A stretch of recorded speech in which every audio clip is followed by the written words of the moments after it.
Nature and scope of zoology എന്ന് പറയുന്ന പാഠഭാഗത്തിൻ്റെ രണ്ടാമത്തെ സെക്ഷനാണ് നമ്മൾ ഇന്ന് നോക്കുന്നത്. നിങ്ങളുടെ ഡിഗ്രി പഠനത്തിന് ശേഷം നമുക്ക് മുന്നോട്ടുള്ള പഠനത്തിന് സഹായിക്കുന്ന പഠന മേഖലകളിൽ ഏതൊക്കെ ഇൻസ്റ്റിറ്റ്യൂട്ടുകളുണ്ടെന്ന് നമുക്ക് നോക്കാം. അതിനകത്ത് ഇനി വരുന്ന ഇൻസ്റ്റിറ്റ്യൂട്ടുകളിൽ ഏറ്റവും പ്രധാനപ്പെട്ട ഒരു ഇൻസ്റ്റിറ്റ്യൂട്ടാണ് central marine fisheries research institute, അല്ലെങ്കിൽ CMFRI എന്ന ചുരുക്ക പേരിൽ അറിയപ്പെടുന്ന institute. Government of India February 3, 1947 ministry of agriculture and farmers welfare എന്ന് പറയുന്ന മിനിസ്ട്രിയുടെ കീഴിൽ രൂപപ്പെട്ട ഒരു സ്ഥാപനമാണ് CMFRI എന്ന് പറയുന്നത്. അതിനുശേഷം 1967 Indian council four agriculture research, ഇപ്പോൾ നമ്മൾ ICAR എന്ന് പറയുന്ന സ്ഥാപനത്തിൻ്റെ കീഴിലേക്ക് ഈ ഇൻസ്റ്റിറ്റ്യൂട്ട് മാറുകയുണ്ടായി. ഈ ഇൻസ്റ്റിറ്റ്യൂട്ടിൻ്റെ പ്രത്യേകത എന്ന് പറയുന്നത് ലോകത്തിൽ തന്നെ മറൈൻ ഏറ്റവും ടോപ്പായിട്ടുള്ള മറൈൻ ഫിഷറീസ് റിസർച്ച് ഇൻസ്റ്റിറ്റ്യൂട്ടുകളിൽ ഒന്നാണ് CMFRI എന്ന് പറയുന്നത്. CMFRI എന്ന് പറയുന്ന ഇൻസ്റ്റിറ്റ്യൂട്ട് നമ്മുടെ തൊട്ടടുത്ത് തന്നെയാണ്, കൊച്ചിയിലാണ് അതിൻ്റെ ഹെഡ് ക്വാർട്ടേഴ്സ് എന്ന് പറയുന്നത്. അപ്പോൾ ഈ ഹെഡ് ക്വാർട്ടേഴ്സ് നമ്മൾ വളരെ അടുത്ത ഒരു സ്ഥാപനമാണ്. നമ്മുടെ കോളേജിൽ നിന്ന് എല്ലാ വർഷവും PG UG കുട്ടികളുമായിട്ട് ഈ സ്ഥാപനം സന്ദർശിക്കാറുണ്ട്. ഇതിൻ്റെ പ്രധാനപ്പെട്ട ഒരു ഇൻസ്റ്റിറ്റ്യൂട്ട് എന്ന് പറയാനുള്ള പ്രധാനപ്പെട്ട കാരണമെന്ന് പറയുന്നത്, ഇന്ത്യയിലെ കോസ്റ്റൽ റീജിയനിൽ നമുക്ക് ലഭ്യമായിട്ടുള്ള എല്ലാ ഫിഷറീസ് റിസോഴ്സിൻ്റെയും ഡേറ്റ, അല്ലെങ്കിൽ ആ ഫിഷറി റിസോഴ്സിനെ കുറിച്ച് ആധികാരികമായിട്ടുള്ള പഠനങ്ങൾ നടത്തിയിട്ടുള്ളതും ഈ ഇൻസ്റ്റിറ്റ്യൂട്ടാണ്. അതുപോലെ തന്നെ ഇന്ത്യൻ ഓഷനിൽ നിന്നും ഒക്കെ ലഭിക്കുന്ന ഫിഷസിൻ്റെയൊക്കെ ടാക്സോണമിക്കലായിട്ടുള്ള ഐഡൻറ്റിഫിക്കേഷനും അതിൻ്റെ കളക്ഷനും ഒക്കെ നടത്തിയിട്ടുള്ളത് CMFRI ആണ്. ഇന്ത്യയുടെ ഏകദേശം 8,000 വരുന്ന കോസ്റ്റൽ റീജിയനിൽ 8,000 വരുന്ന കോസ്റ്റൽ ഏരിയയിൽ നിന്നും സാമ്പിളിംഗ്, അതായത് സ്ട്രാറ്റിഫൈഡ് മൾട്ടി റാൻഡം സാമ്പിളിംഗ് എന്നാണ് ആ സാമ്പിളിങ്ങിന് പറയുന്നത്. അതായത് പല ഭാഗങ്ങളിൽ നിന്നും വർഷങ്ങളായിട്ട് സാമ്പിൾ കളക്ഷൻ എടുത്ത് ഇത് ഇന്ത്യൻ കോസ്റ്റിൽ ഏതൊക്കെ തരത്തിലുള്ള മത്സ്യങ്ങൾ ലഭിക്കുന്നുണ്ട്, അവയുടെ ടാക്സോണമിക്കലായിട്ട് ഐഡൻറ്റിഫിക്കേഷൻ നടത്തി മത്സ്യലഭ്യതയെക്കുറിച്ചുള്ള പഠനങ്ങളൊക്കെ നടത്തുന്ന സ്ഥാപനമാണ് CMFRI എന്ന് പറയുന്നത്. CMFRIയുടെ ഡേറ്റാ സെൻറ്റർ, അതായത് ഇന്ത്യയുടെ തന്നെ national marine fisheries data centre എന്നാണ് CMFRI അറിയപ്പെടുന്നത്. 1000 സ്പീഷീസിൻ്റെ റെക്കോർഡ് നമുക്ക് ഈ ലാബിൽ നമുക്ക് ലഭിക്കും. അതായത് നമ്മൾ CMFRI സന്ദർശിക്കുകയാണെന്നുണ്ടെങ്കിൽ ഇന്ത്യൻ ഉപഭൂഖണ്ഡത്തിൽ ലഭ്യമായ മിക്കവാറും മറൈൻ ആയിട്ടുള്ള ഓർഗാനിസത്തിൻ്റെ ഫിഷറി റിസോഴ്സിൻ്റെ, മറൈൻ ഓർഗാനിസംസ് എന്ന് പറയുമ്പോൾ ഫിഷറി റിസോഴ്സിൻ്റെ ഷെൽഫിഷും ഫിൻ ഫിഷും ഉൾപ്പെടെയുള്ള മിക്കവാറും എല്ലാ ഫിഷസിൻ്റെയും സ്പെസിമെൻ നമുക്ക് ഈ സ്ഥാപനത്തിൽ നമുക്ക് കണ്ട് മനസ്സിലാക്കി പഠിക്കാനായിട്ട് കഴിയും. ഇതിൻ്റെ കീഴിൽ 3 റീജിയണൽ സെൻറ്റേഴ്സ് ഉണ്ട്. ഒന്ന് മണ്ഡപം എന്ന് പറയുന്ന സ്ഥലത്താണ്, തമിഴ്നാട്ടിലാണ്. വിശാഖപട്ടണം, വേരവൽ, പിന്നീട് 8 റിസർച്ച് സെൻറ്ററുകളുണ്ട്. മുംബൈ, ചെന്നൈ, കൽക്കട്ട, കാർവാർ, തൂത്തുക്കുടി, വിഴിഞ്ഞം, മാംഗ്ലൂർ, ദിഹ എന്ന് പറഞ്ഞ 8 റിസർച്ച് സെൻറ്ററുകൾ ഈ സ്ഥാപനത്തിൻ്റെ കീഴിലുണ്ട്. അതുപോലെ തന്നെ 15 ഫീൽഡ് സെൻറ്ററുകളും, പിന്നീട് എറണാകുളം, കവരത്തി, ലക്ഷദ്വീപ് തുടങ്ങിയവയൊക്കെയാണ് അതിൻ്റെ നിയന്ത്രണത്തിൽ വരുന്ന മറ്റ് ഇൻസ്റ്റിറ്റ്യൂട്ടുകൾ. അപ്പോൾ CMFRI എന്ന് പറയുന്ന ഇൻസ്റ്റിറ്റ്യൂട്ട് സുവോളജി പഠിച്ച ഒരു വിദ്യാർത്ഥിയെ സംബന്ധിച്ചിടത്തോളം ഈ ഇൻസ്റ്റിറ്റ്യൂട്ട് വിസിറ്റ് ചെയ്യുന്നതിലൂടെ നമുക്ക് ഈ ഇൻസ്റ്റിറ്റ്യൂട്ടിൽ ലഭ്യമായിട്ടുള്ള സ്പെസിമെനുകളെ കുറിച്ചുള്ള ഒരു ധാരണ ഉണ്ടാക്കാൻ കഴിയും.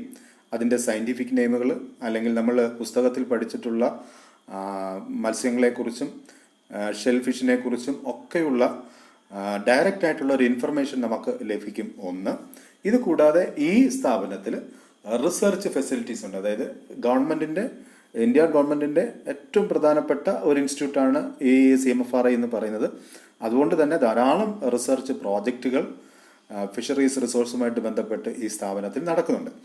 അപ്പോൾ റിസർച്ചുമായിട്ട് ബന്ധപ്പെട്ട് സുവോളജി പഠിക്കുന്ന ഒരു വിദ്യാർത്ഥിയെ സംബന്ധിച്ചിടത്തോളം വളരെ അധികം പെട്ടെന്ന് അപ്രോച്ച് ചെയ്യാൻ പറ്റുന്ന അല്ലെങ്കിൽ റിസർച്ച് ചെയ്യാൻ പറ്റുന്ന നമ്മുടെ തൊട്ടടുത്തുള്ള ഒരു സ്ഥാപനമാണ് CMFRI എന്ന് പറയുന്നത്. അപ്പോൾ ഒരുപാട് മേഖലകളിൽ റിസർച്ച് നടക്കുന്ന, റിസർച്ച് ചെയ്യാനായിട്ടുള്ള ഫെസിലിറ്റീസ് ഉള്ള ഒരു ഇൻ്റർനാഷണൽ ഫെസിലിറ്റീസ് ഉള്ള ഒരു സ്ഥാപനമാണ് CMFRI എന്ന് പറയുന്നത്.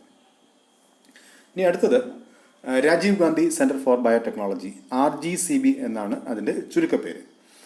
തിരുവനന്തപുരമാണ് അതിൻ്റെ സെൻറ്റർ. തിരുവനന്തപുരം കേരളത്തിലെ തന്നെ ഒരു പ്രധാനപ്പെട്ട ഒരു നാഷണൽ ഇൻസ്റ്റിറ്റ്യൂട്ടാണ് RGCB.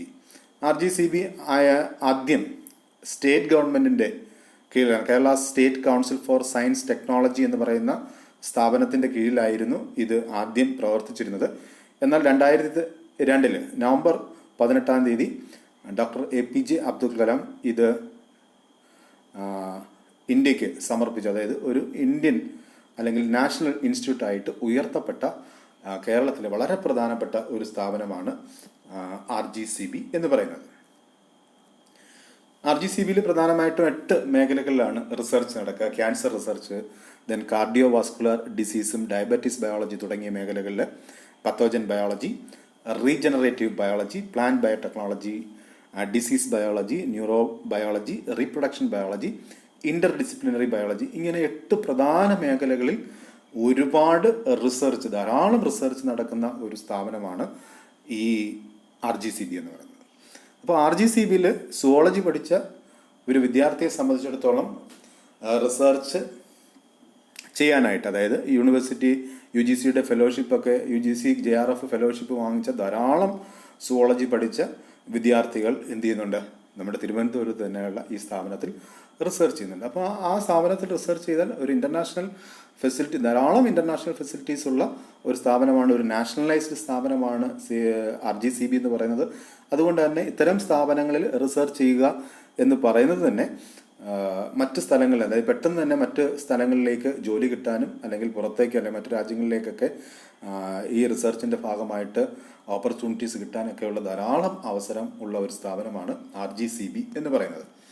RGCB പ്രധാനമായിട്ടും അവർ DNA, genetic finger printing, DNA analysis, പിന്നീട് ഫോറൻസിക്, ക്രിമിനൽ ഇൻവെസ്റ്റിഗേഷൻ മേഖലകളിൽ, പെറ്റേണിറ്റി ഡിസ്പ്യൂട്ട് തുടങ്ങിയ കാര്യങ്ങളിൽ, വൈൽഡ് ലൈഫ് റിമെയിൻസ്, അതായത് വന്യജീവികളുമായിട്ട് ബന്ധപ്പെട്ടുള്ള ടാക്സോണമി, അതായത് അതിൻ്റെ ഐഡൻറ്റിഫിക്കേഷൻ പ്രോസസ്സിൽ, പ്ലാന്റ് സീഡ് തുടങ്ങിയ പ്ലാന്റ്സിൻ്റെയും സീഡ്സിൻ്റെയും ജനറ്റിക് ഐഡൻറ്റിഫിക്കേഷൻ അല്ലെങ്കിൽ DNA ബാർകോഡിങ് ചെയ്തിട്ട് മോളിക്കുലർ ഡയഗ്നോസ്റ്റിക് നടത്താനായിട്ടുള്ള, മോളിക്കുലർ ലെവലിലുള്ള റിസർച്ച് നടത്താനായിട്ടുള്ള ഫെസിലിറ്റീസ് ഉണ്ട്.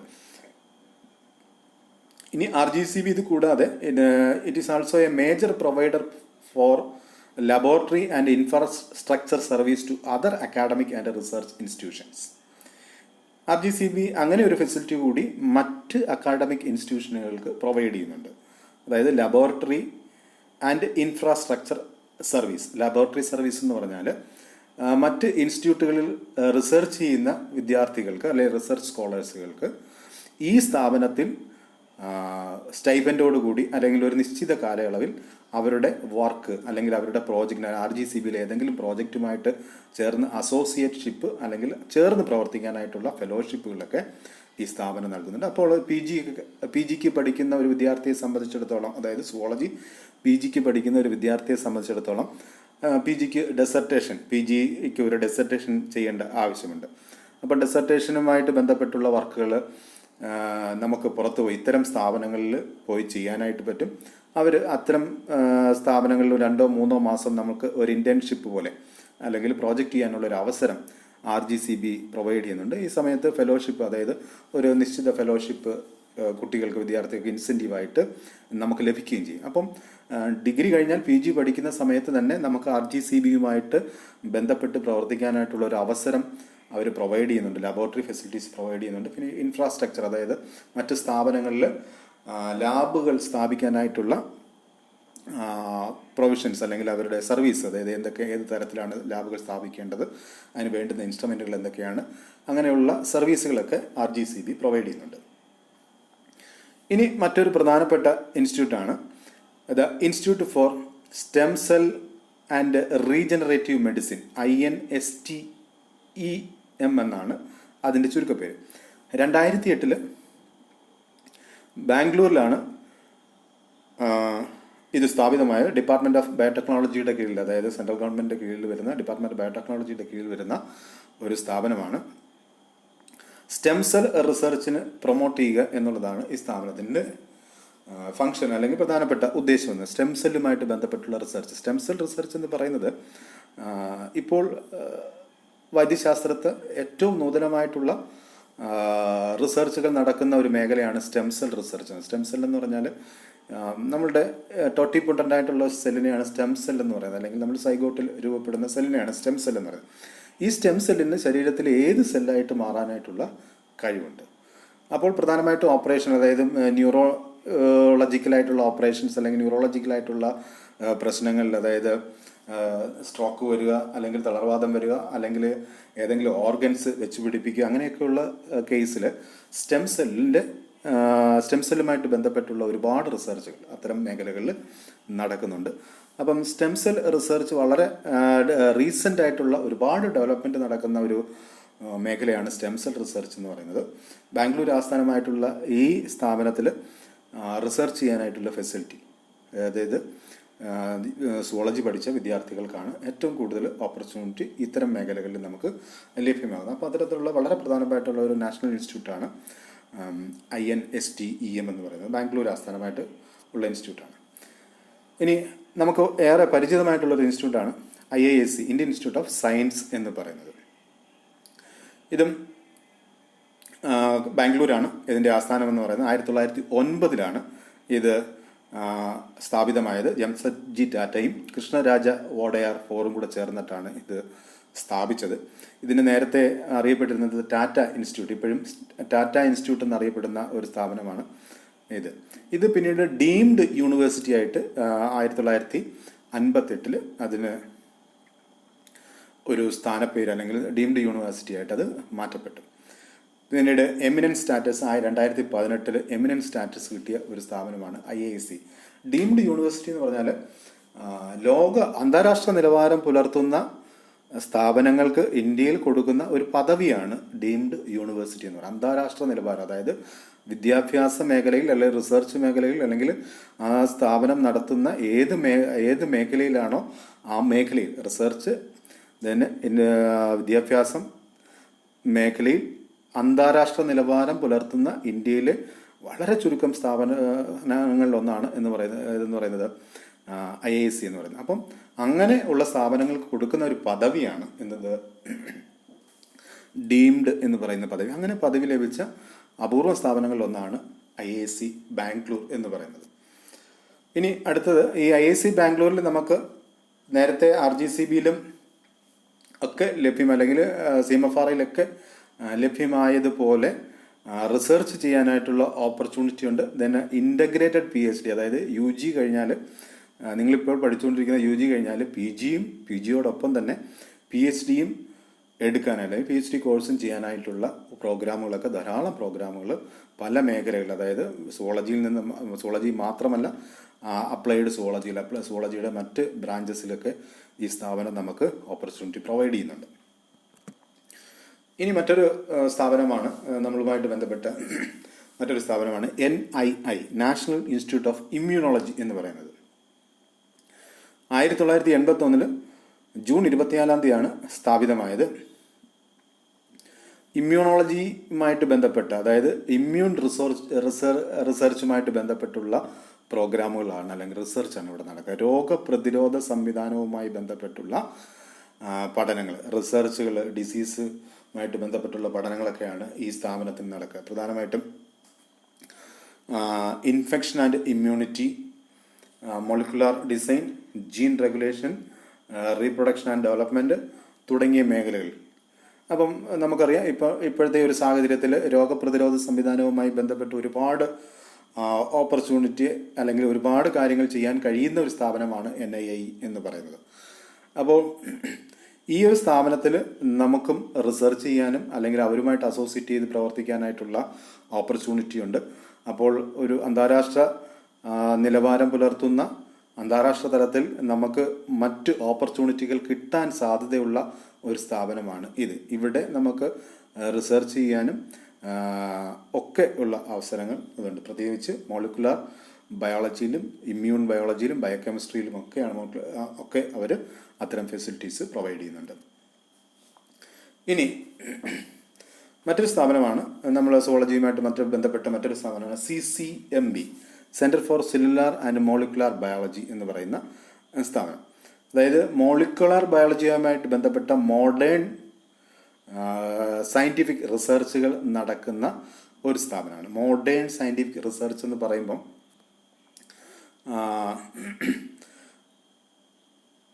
ഏറ്റവും ആധുനികമായിട്ട് അല്ലെങ്കിൽ ഇപ്പോൾ നടക്കുന്ന റിസർച്ചുകൾ, അപ്പോൾ ഇൻ്റർനാഷണൽ ആയിട്ടുള്ള ലാബുകൾ അല്ലെങ്കിൽ ഇൻ്റർനാഷണൽ ഫെസിലിറ്റീസ് ഉള്ള ലാബുകളൊക്കെയുള്ള ഒരു സ്ഥാപനമാണ്. അപ്പം മോളിക്കുലാർ ലെവലിലുള്ള പഠനങ്ങൾ, അതായത് മോളിക്കുലാർ ബയോളജി എന്ന് പറഞ്ഞാൽ DNA അല്ലെങ്കിൽ സെല്ലിൻ്റെ മോളിക്കുലാർ ഏറ്റവും അടിസ്ഥാനപരമായിട്ടുള്ള ഘടകങ്ങളെക്കുറിച്ചുള്ള പഠനങ്ങൾ, ബേസിക് ആയിട്ടുള്ള പഠനങ്ങളും അതിൻ്റെ അഡ്വാൻസ്ഡ് റിസർച്ച് നടക്കുന്ന ഒരു സ്ഥാപനമാണ് ഈ പറഞ്ഞതുപോലെ CCMB എന്ന് പറയുന്ന സ്ഥാപനം.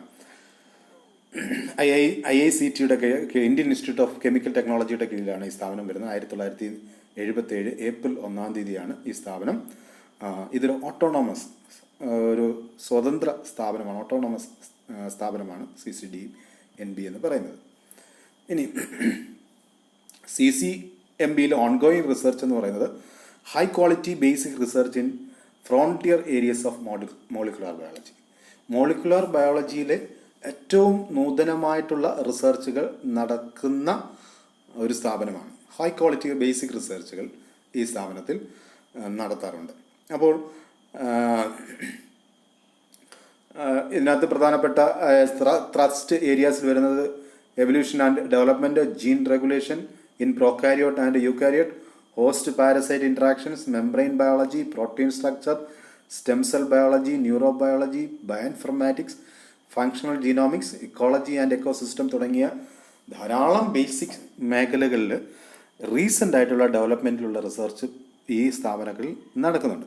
അപ്പോൾ ഈ സ്ഥാപനങ്ങളിലൊക്കെ റിസർച്ച് നടക്കുക എന്ന് പറഞ്ഞാൽ റിസർച്ച് ചെയ്യാൻ താല്പര്യമുള്ള കുട്ടികൾക്ക് റിസർച്ച് ചെയ്യാനുള്ള ഓപ്പർച്യൂണിറ്റി പ്രൊവൈഡ് ചെയ്യുന്നു എന്നതാണ് CCMB പോലെയുള്ള സ്ഥാപനങ്ങൾ ഇന്ത്യയിൽ ചെയ്യുന്നത്. അടുത്ത പ്രധാനപ്പെട്ട മറ്റൊരു ഇൻസ്റ്റിറ്റ്യൂട്ടാണ് centre for DNA fingerprinting and diagnostic, CDFD എന്നാണ് അതിൻ്റെ ചുരുക്കപ്പേര്. ഡിപ്പാർട്ട്മെൻറ്റ് ഓഫ് ബയോടെക്നോളജി DBTയുടെ സെൻട്രൽ ഗവൺമെൻറ്റിൻ്റെ കീഴിൽ വരുന്ന ഒരു സ്ഥാപനമാണ്. അത് മറ്റ് സ്ഥാപനങ്ങൾക്ക് ഫണ്ടിങ് പ്രൊവൈഡ് ചെയ്യുന്നത് പോലെ, അതായത് റിസർച്ച് ചെയ്യാനായിട്ട് മറ്റ് റിസർച്ച് ഇൻസ്റ്റിറ്റ്യൂട്ടുകൾക്ക് ഫണ്ടിങ് അല്ലെങ്കിൽ ഫണ്ട് പ്രൊവൈഡ് ചെയ്യുന്നതോടൊപ്പം തന്നെ കൊളാബറേറ്റീവ് പ്രോജക്റ്റ് എന്ന് പറയുന്നത് മറ്റ് സ്ഥാപനങ്ങളിലെ പ്രോജക്റ്റുമായിട്ട് ചേർന്ന് അല്ലെങ്കിൽ അവരുമായിട്ട് ചേർന്ന് പ്രോജക്റ്റ് ചെയ്യുക എന്നുള്ളതാണ് കൊളാബറേറ്റീവ് പ്രോജക്റ്റ്. ഇപ്പം നമ്മൾ ഒരു റിസർച്ച് സെൻ്റർ ആണെങ്കിൽ നമ്മൾ റിസർച്ച് സെൻ്ററും അവരുടെ, ഇപ്പോൾ സുവോളജി റിസർച്ച് സെൻ്ററാണ് സെൻറ്റ് സ്റ്റീഫൻസ് കോളേജിൽ, അപ്പം ഈ റിസർച്ച് സെൻ്ററും CDFDയുമായിട്ട് വേണമെങ്കിൽ എന്ത് ചെയ്യാം, ഒരു മെമ്മോറാണ്ടം ഓഫ് അണ്ടർസ്റ്റാൻഡിങ് എന്ന് പറയുന്ന ഒരു കരാർ ഒപ്പിട്ടുകൊണ്ട് നമുക്ക് എന്ത് ചെയ്യാൻ പറ്റും, റിസർച്ച് ചെയ്യാൻ പറ്റും. അപ്പം നമ്മൾ അത്രത്തോളം ആ ലെവലിലൊന്നും ആയിട്ടില്ലെങ്കിലും RGCB പോലെ CMFRI പോലെയുള്ള ധാരാളം സ്ഥാപനങ്ങൾ ഇത്തരം CDFDയുമായിട്ട് കൊളാബറേറ്റീവ് പ്രോജക്റ്റ് ചെയ്യുന്നുണ്ട്. അപ്പം അവരൊരു നാഷണൽ ഏജൻസി ആയതുകൊണ്ട് വലിയ കോടിക്കണക്കിന് രൂപയുടെ ഫണ്ടിങ് ഉള്ള ഏജൻസിയാണ്. അപ്പോൾ അത്തരം സ്ഥാപനങ്ങളിൽ നമുക്ക് എന്ത് ചെയ്യാൻ പറ്റും, റിസർച്ച് ചെയ്യാനുള്ള ഓപ്പർച്യൂണിറ്റി ഉണ്ട്. പ്രധാനമായിട്ടും DNA finger printing, diagnostic service തുടങ്ങിയവയൊക്കെ അവർ പ്രൊവൈഡ് ചെയ്യുന്നുണ്ട്. പിന്നീട് PhD പ്രോഗ്രാം ലൈഫ് സയൻസിൽ ഈ സ്ഥാപനം ലൈഫ് സയൻസിൽ, അതായത് ബേസിക് സയൻസിൽ സുവോളജി, ബോട്ടണി തുടങ്ങിയ ബേസിക് സയൻസിൽ പഠിച്ചവർക്ക് PhD പ്രോഗ്രാം ഓഫർ ചെയ്യുന്ന ഒരു സ്ഥാപനം കൂടിയാണ് നമ്മുടെ ഈ CDFD എന്ന് പറയുന്ന സ്ഥാപനം, centre for DNA fingerprinting and diagnostic എന്ന് പറയുന്ന സ്ഥാപനം. ഇനി അടുത്ത മറ്റൊരു പ്രധാനപ്പെട്ട ഇൻസ്റ്റിറ്റ്യൂട്ടാണ് central drug research institute, CDRI എന്നാണ്. ലക്നൌവിലാണ് അതിൻ്റെ ആസ്ഥാനം. സ്വാതന്ത്ര്യലബ്ധിക്ക് ശേഷം, ഇൻഡിപെൻഡൻസിന് ശേഷം ആദ്യ സ്ഥാപിതമായ സ്ഥാപനങ്ങളിലൊന്നാണ് ഇത്. ഫെബ്രുവരി 17, 1951 ജവഹർലാൽ നെഹ്റുവാണ് ഈ സ്ഥാപനം ഉദ്ഘാടനം ചെയ്തത്. ICARൻ്റെ കീഴിലാണ് ഈ സ്ഥാപനം ഇപ്പോൾ പ്രവർത്തിക്കുന്നത്. അതിൻ്റെ കീഴിൽ വരുന്ന പ്രധാനപ്പെട്ട 17 റിസർച്ച് ഡെവലപ്മെൻറ്റ് ഡിവിഷൻ ഈ സ്ഥാപനത്തിൻ്റെ കീഴിൽ പ്രവർത്തിക്കുന്നുണ്ട്. Division of biochemistry, botany, experimental medicines, cancer biology, endocrinology, fermentation technology, then medicinal and process chemistry, microbiology, പാരസൈറ്റോളജി, pharmaceutics, toxicology തുടങ്ങിയ 17 റിസർച്ച് ആൻഡ് ഡെവലപ്മെൻറ്റ് ഏരിയാസ് അല്ലെങ്കിൽ അത്ര ഡെവലപ്മെൻറ്റ് ഡിവിഷനാണ് ഈ സ്ഥാപനത്തിലുള്ളത്. അപ്പോൾ ഇത്രത്തോളം വ്യത്യസ്തമായിട്ടുള്ള മേഖലകളിൽ റിസർച്ച് ചെയ്യാനുള്ള ഓപ്പർച്യൂണിറ്റി ഇത്തരം സ്ഥാപനങ്ങൾ central drug research institute provide ചെയ്യുന്നുണ്ട്. അപ്പോൾ ഇത്തരം ഇൻസ്റ്റിറ്റ്യൂട്ടുകളിൽ നമ്മൾ സുവോളജി മാത്രമല്ല, സുവോളജി പഠിച്ചാൽ ഏതൊക്കെ തരത്തിൽ നമുക്ക് മുന്നോട്ട് പഠിക്കാൻ പറ്റും എന്നുള്ള ചെറിയ ഉദാഹരണങ്ങൾ മാത്രമാണ് ഇത്തരം ഇൻസ്റ്റിറ്റ്യൂട്ടുകൾ. ഇപ്പോൾ നമുക്ക് 17 ഡിവിഷൻ തന്നെയുണ്ട്. ആ 17 ഡിവിഷൻ എന്ന് പറയുന്നത് സുവോളജിയുമായിട്ട് ബന്ധപ്പെട്ട് അപ്ലൈഡ് സയൻസിൽ അല്ലെങ്കിൽ ആപ്ലിക്കേഷൻ ലെവലിൽ റിസർച്ച് ചെയ്യാനായിട്ടുള്ള ഓപ്പർച്യൂണിറ്റി ഉണ്ടെന്നുള്ളതാണ്.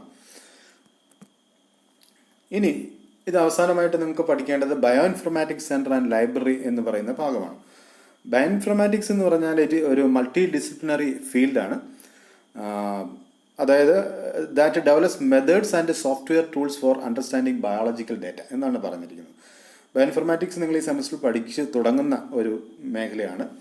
അതായത് സോഫ്റ്റ്വെയറുകൾ ഉപയോഗിച്ചിട്ട്, കമ്പ്യൂട്ടർ സോഫ്റ്റ്വെയറുകൾ ഉപയോഗിച്ചിട്ട് ബയോളജിക്കൽ ഡേറ്റ, അതായത് നമ്മളുടെ സുവോളജിക്കൽ ഡേറ്റ അസസ് ചെയ്യാനും അതിനെക്കുറിച്ച് കൂടുതൽ പഠിക്കാനുമായിട്ടുള്ള ഒരു മേഖലയാണ്. അല്ലെങ്കിൽ കമ്പ്യൂട്ടറും ബയോളജിക്കൽ ഡേറ്റയും കൂടെ കമ്പൈൻ ചെയ്തിട്ടുള്ള ഒരു ശാസ്ത്രശാഖയാണ് ശരിക്കും എന്ത് പറയുക, ബയോ ഇൻഫർമാറ്റിക്സ് എന്ന് പറയുന്നത്.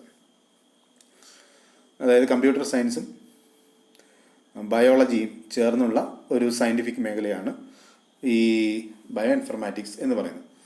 അപ്പം ബയോ ഇൻഫർമാറ്റിക്സ് എന്ന് പറയുന്ന ലൈബ്രറി, ബയോ ഇൻഫർമാറ്റിക്സ് ലൈബ്രറി എന്ന് പറയുന്നത് ഡിപ്പാർട്ട്മെൻറ്റ് ഓഫ് ബയോടെക്നോളജിയുടെ കീഴിൽ 1987 സ്ഥാപിതമായിട്ടുള്ള ഒരു സ്ഥാപനമാണ് ബയോ ഇൻഫർമാറ്റിക്സ് സെൻറ്റർ എന്ന് പറയുന്നത്.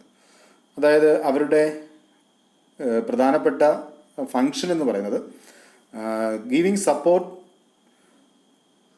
To development of bioinformatics in the country through establishing necessary infrastructure including super computer.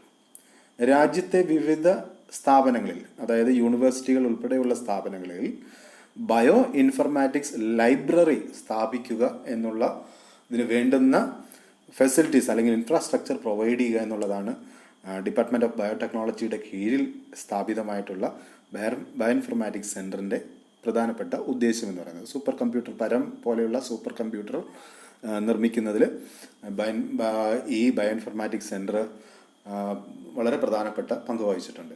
അപ്പോൾ ഇത്രയുമാണ് ആദ്യത്തെ മോഡ്യൂളിൽ നിങ്ങൾക്ക് പഠിക്കാനുള്ളത്. ഇതുമായി ബന്ധപ്പെട്ടുള്ള സംശയങ്ങൾ നിങ്ങൾ ഈ ക്ലാസ് കേട്ടതിന് ശേഷം എഴുതി, അതായത് നോട്ട് ചെയ്ത് വെക്കുക.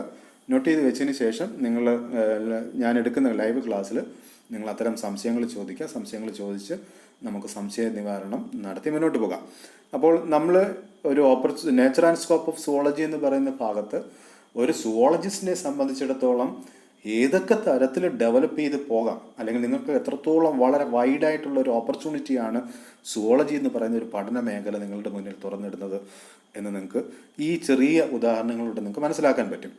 അപ്പോൾ സുവോളജി പഠിച്ചതുകൊണ്ട് സുവോളജി വെറും മൃഗങ്ങളെക്കുറിച്ച് അല്ലെങ്കിൽ ജന്തുക്കളെക്കുറിച്ച് പഠിക്കുന്ന ഒരു പഠനശാഖ മാത്രമല്ല, വളരെ വിശാലമായിട്ടുള്ള ലോകത്തിൻ്റെ പല കോണിലേക്ക് എത്തിപ്പെടാൻ പറ്റുന്ന തരത്തിലുള്ള ഓപ്പർച്യൂണിറ്റികൾ പ്രൊവൈഡ് ചെയ്യുന്ന ഒരു ശാസ്ത്രശാഖയാണ് ശരിക്കും സുവോളജി എന്ന് പറയുന്നത്. ഒരുപാട് സ്വപ്നങ്ങൾ കാണാനായിട്ട് നിങ്ങൾക്ക് സാധിക്കട്ടെ. അത്തരത്തിലുള്ള സ്വപ്നങ്ങൾ കാണാനാണ് നമുക്ക് nature and scope of zoology എന്ന് പറയുന്ന ഒരു പാഠഭാഗം നിങ്ങളുടെ തുടക്കത്തിൽ, അതായത് ബയോ ഇൻഫർമാറ്റിക്സ് എന്ന് പറയുന്ന ഈ പുസ്തകത്തിൽ ഉൾക്കൊള്ളിച്ചിട്ടുള്ളത്. ഞാൻ നേരത്തെ സൂചിപ്പിച്ചതുപോലെ നിങ്ങൾക്ക് ഉള്ള സംശയങ്ങൾ, ഇതുമായിട്ട് ബന്ധപ്പെട്ടുള്ള സംശയങ്ങൾ ലൈവ് ക്ലാസ്സിൽ ചോദിക്കാം. നമുക്ക് അത്തരം കാര്യങ്ങൾക്ക് മറുപടി പറയാം.